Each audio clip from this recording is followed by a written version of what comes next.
سڵاو بەڕێزان گرنگترین مانشێت و هەواڵی بەشێک لە میدیاکانی گیانتان لە بڕگەی ڕۆژنامەوانی بۆ دەخەمەڕ و کەناڵی دۆچەڤێلە بڵاوی کردوتەوە زۆرێک لە کۆچبەرانی عێراقی و هەرێمی کوردستان لە ئەڵمانیاوە دەگەڕێنەوە. هۆکاری گەڕانەوەی ئەو کۆچبەرانە بەهۆی ئەوەیە کە بەشێکیان لە دوای چەندین مانگ لە چاوەڕوانی مافی پەنابەرێتیان وەرنەگرتووە و بەشێکیشیان لەلایەن حکوومەتی ئەڵمانیاوە پێویست ئاوڕیان لێ نەدراوەتەوە. لە مانگی تشرینی یەکەمی ساڵی ڕابردوو باڵێۆزخانی عێراق نزیکەی تا ئێستا 1500 پاسپۆرتی بۆ هاوڵاتیانی عێراق دەرکردووە کە دەیانەوێت بگەڕێنەوە بۆ عێراق.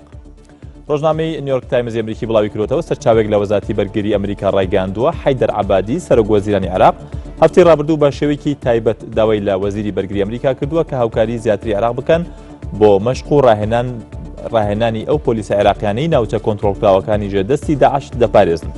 حەیدەر عەبادی بۆ ئاشتۆن کارتەر وەزیری بەرگری ئەمریکای ڕاگەاندووە ئەو مەشق و ڕاهێنانە سنوورداری کە بەهێزەکانی پۆلیسی عێراقی کراوە هاوکارێکی باش بووە لە پاراستنی سەقامگیری شاری ڕوومادی لە مانگی ڕابردوودا کە لەلایەن هێزە عێراقیەکانەوە کۆنتڕۆڵ کرایەوە.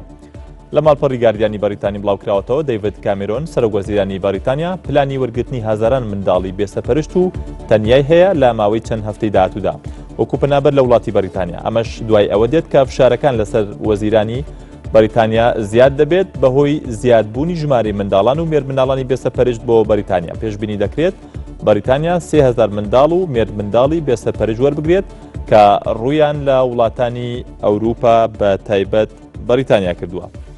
هەر لەبارەی پرسی پەنابەرانەوە لە ماڵپەڕی دەیلی سەباحی تورکی بڵاوکراوەتەوە 7586 کۆچبەر لە ساڵی 2015دا داوای مافی پەنابەریان لە ژاپۆن کردووە، بەڵام حکوومەتی ژاپۆن تەنها 52 کەسیانی وەکو پەنابەر قبول کردووە.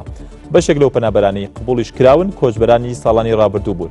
حکوومەتی ژاپۆن سیاسەتێکی سنوورداری هەیە بەرامبەر کۆچبەران و لە ساڵی 2014دا لە کۆی 5000 داخوازی پەنابەرێتی تەنها 11 کەسی قبول کردووە.